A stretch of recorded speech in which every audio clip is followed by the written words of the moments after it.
দায়িত্ব জিনিসটা বড়ই অদ্ভুত। এই দায়িত্ব জিনিসটার কারণে হয়তোবা কেউ কাছে চলে আসে খুব, হয়তোবা আবার কাছের মানুষগুলি অনেক দূরে চলে যায়। যেমনটা দেখেন না, একটা সময় এই বিকেলবেলা বন্ধুদের সাথে কতই না ঘোরাঘুরি করতাম, কতই না আড্ডা দিতাম। বিকাল সময়টা হলেই যে বন্ধুকে ডেকে এনে বলতাম যে চল বন্ধু হাঁটতে বের হই। আজ সেই বন্ধুগুলা দায়িত্বর কারণে, ফ্যামিলির কারণে এক একজন এক এক জায়গায় দূরপ্রবাসে, কেউ বা চাকরিতে, কেউ বা কর্মেতে।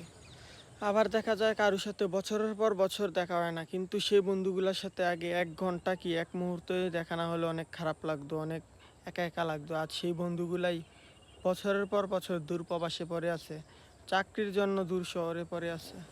এই যে বলে না, দায়িত্ব দায়িত্ব, আসলে ছেলেদেরকে দায়িত্ব বলতে কিছু শেখাতে হয় না।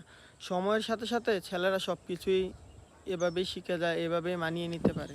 খুব মিস করি রে বন্ধু তোদেরকে, যাদের সাথে আগে এক সময় এই বিকালবেলা খুব ঘোরাঘুরি করতাম, আনন্দ করতাম, হাসি ঠাট্টা করতাম। আজ পুরোটা গ্রাম একদম একা, তোদেরকে ছাড়া রাস্তায় ঘুরতে হচ্ছে।